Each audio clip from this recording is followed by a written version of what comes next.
halos lahat ng Pilipino alam yung kantang to.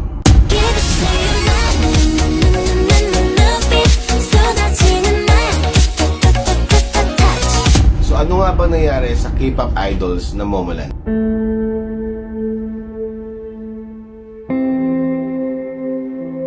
So, noong 2016, MLD Entertainment created their own survival show at ang title is Finding Momoland. Out of 10 trainees, only 7 will be debut and be part of the K-pop group. So, the other 3 trainees got eliminated, so 7 na lang sila natira. Bago pa man ang kanilang debut, marami nang kumakalat ng issue between them and MLD Entertainment. Momoland's first album was a crowdfunded, so meaning to say, yung perang ginamit sa paggawa ng album ay galing sa mga supporters nila. So, the first song was not successful until na-release na yung kantang to.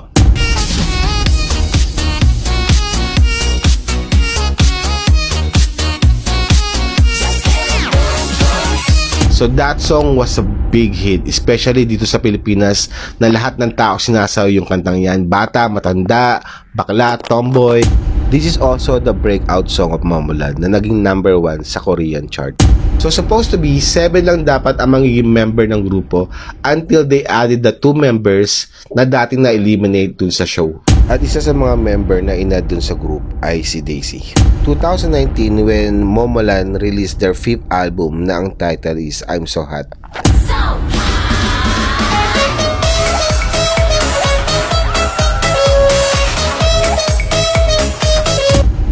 When they are doing the promotion, some fans are questioning and wondering bakit may nawawalang member sa grupo.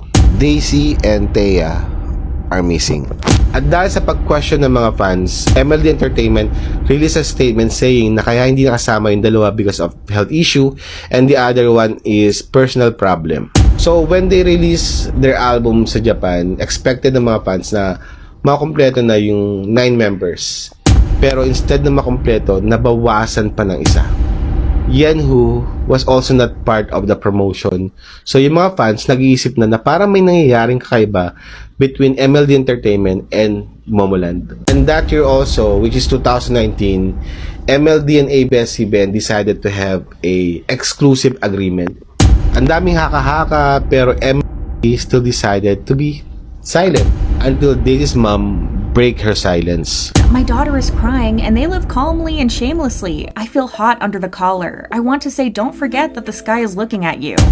KBS, one of the biggest channel in Korea, had a one-on-one interview with Daisy and her mom. Sinabi niya sa interview na hindi niya iniwan ang group but instead, MLD terminated her contract.